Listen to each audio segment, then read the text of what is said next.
হ্যাঁ guys, welcome back to another video of শ্রেষ্ঠ শ্রী। আজকের ভিডিওতে আমরা কথা বলতে চলেছি দেবকে নিয়ে।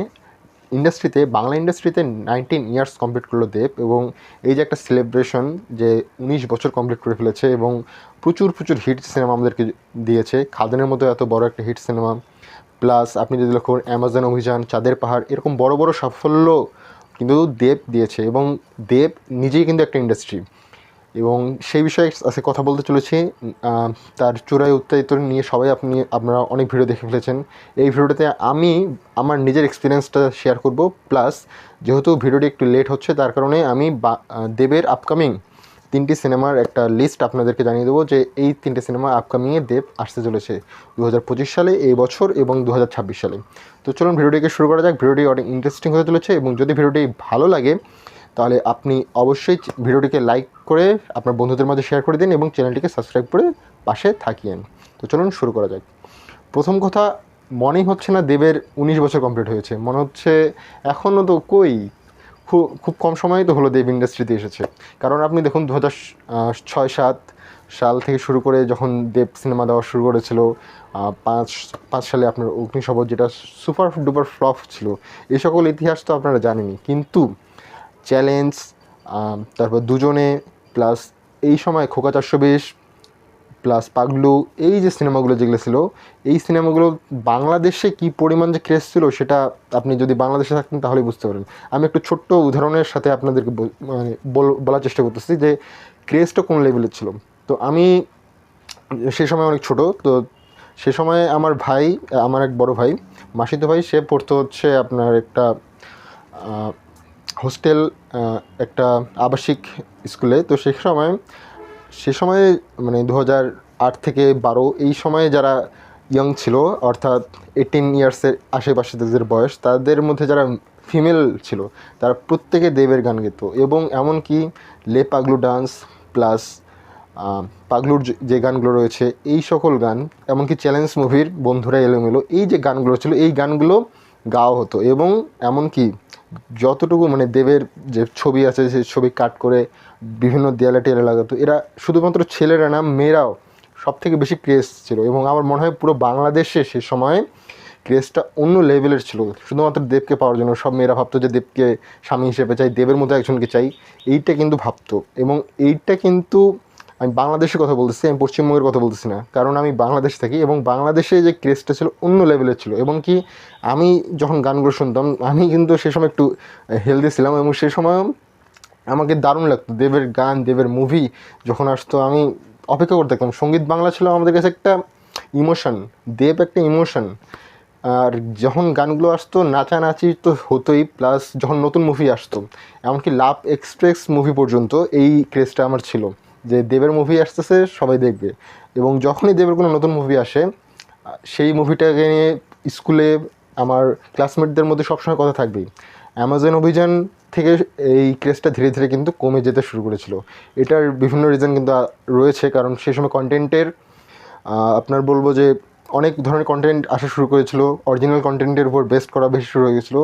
তো এই যে চ্যাম্প ককপিট, এই পর্যন্ত কিন্তু দেবের একটা ক্রেজ ছিলই। এবং তার আগ পর্যন্ত বললামই তো, প্রত্যেকটা মেয়ে প্রত্যেকটা জায়গাতে আপনার দেবের ছবি কাট করে রাখতো, প্লাস বিভিন্ন তারা ভালোবাসতো। এমনকি দেবের অন্য লেভেলের একটা ক্রেজ ছিল বাংলাদেশে। এবং আমার এটা শুধু এই জায়গার কথা না, আপনার প্রত্যেকটা জায়গাতেই, এমনকি বাংলাদেশের আমার মনে হচ্ছে আপনি যদি লক্ষ্য করেন যে দেখবেন যে কোনো মেয়ে এই যে দেবের যে কোনো একটা গান যদি শুরু হতো, তারা কিন্তু পুরো গান গাইয়ে দিতে পারবে। এমনকি অনেক জায়গায় আপনার ফেসবুক গ্রুপগুলোতেও যদি লক্ষ্য করেন তো দেবের বিভিন্ন গান, যেমন কি খোকাবাবুর গানগুলো কিন্তু তারা পিকনিক স্পটে বাজাইতো, এবং সেই লেভেলের ছিল। সে সময় কিন্তু আমরা এরকম বর্তমানে যখন আপনি দেখতেছেন যে হিন্দি গান বা অন্যদিকে সাউথের গান যখন বাজানো হচ্ছে, এইটা সেরকম রীতি ছিল না। বাংলা গান সে সময় চলতো। এবং এখন যারা বড় হয়ে গেছে, এখন তো তারা সবাই বড় হয়ে গেছে, এখন সেই গানগুলোকে তারা মিস করে।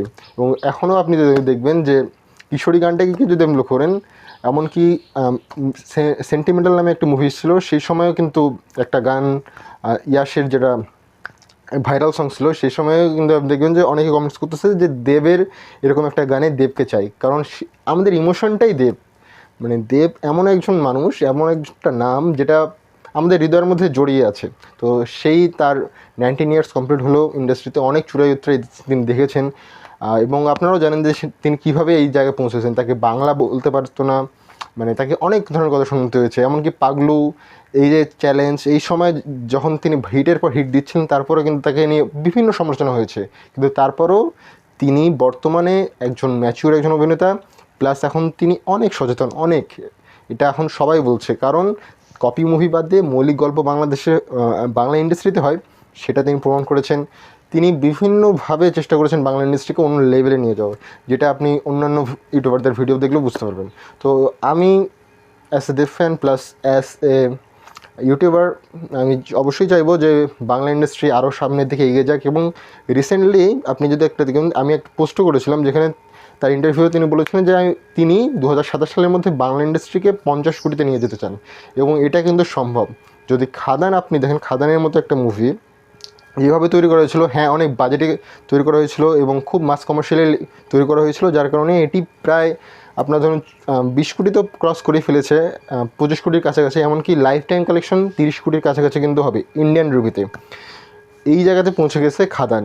এরপর রঘু ডাকাত যে মুভিটা আছে, এই রঘু ডাকাতের ক্রেজ কত উপরে যে যাবে আপনার, যদি এটা হিন্দি তামিল, এবং এটার প্ল্যানও চলছে হিন্দি তামিল এবং অন্যান্য ভাষায় নিয়ে আসা, তামিল তেলুগু প্রত্যেকটা ভাষায় নিয়ে আসার।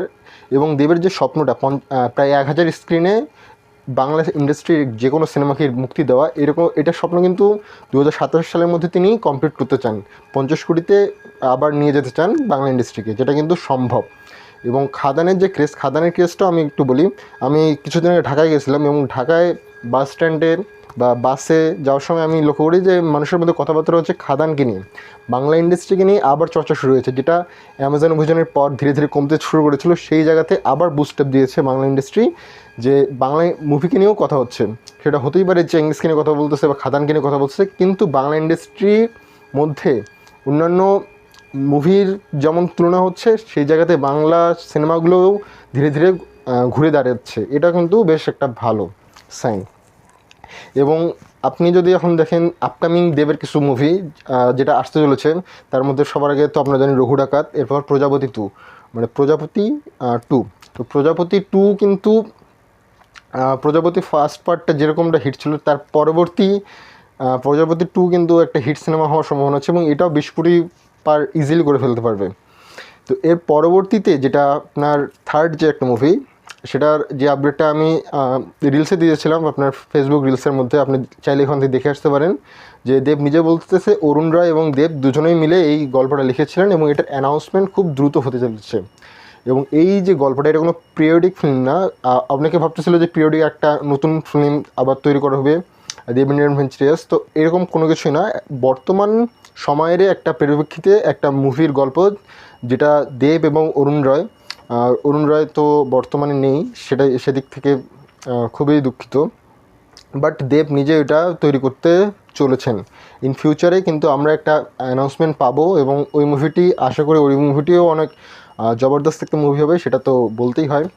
তো মেইন ফ্যাক্টর হচ্ছে দেব নিজেই একটা ইন্ডাস্ট্রি, কারণ তিনি যেভাবে কাজ করেছেন, যেভাবে স্বপ্ন দেখছেন, বর্তমানে দুবাইয়ে দেখতেছেন খাদান চলছে, এবং কিছুদিন পর আবার এই যে খাদানের ক্রেজটা যখন আপনার এই লেভেল পৌঁছে গেছে 30 কোটির কাছাকাছি, তারপর এটা ওটিটিতে চলে আসবে, অ্যামাজন প্রাইমও চলে আসতে পারবে, যেটা ইন্ডিয়ান আরও অনেক বাংলা সিনেমা প্রেমী তাদের কাছে পৌঁছে যাবে, প্লাস আপনার স্যাটেলাইট রেট বিক্রি হবে। এটা কিন্তু সব দিক থেকে ভালো, এবং ভালো একটা সাইন। ইন ফিউচারে আমি দৃঢ় প্রত্যয়ী যে 2027 সালের মধ্যে আমরা এই অ্যাচিভটা করে নিয়ে ফেলতে পারবো, যে বাংলা ইন্ডাস্ট্রিও 50 কোটিতে পার করতে পারে, এবং 1000+ স্ক্রিনে বাংলা ইন্ডাস্ট্রির যে কোনো সিনেমা মুক্তি দেওয়া সম্ভব। তো ভিডিওটি আপনার কেমন লাগলো? যদি ভালো লেগে থাকে লাইক শেয়ার করে পাশে থাকুন। দেখা হচ্ছে, বাই।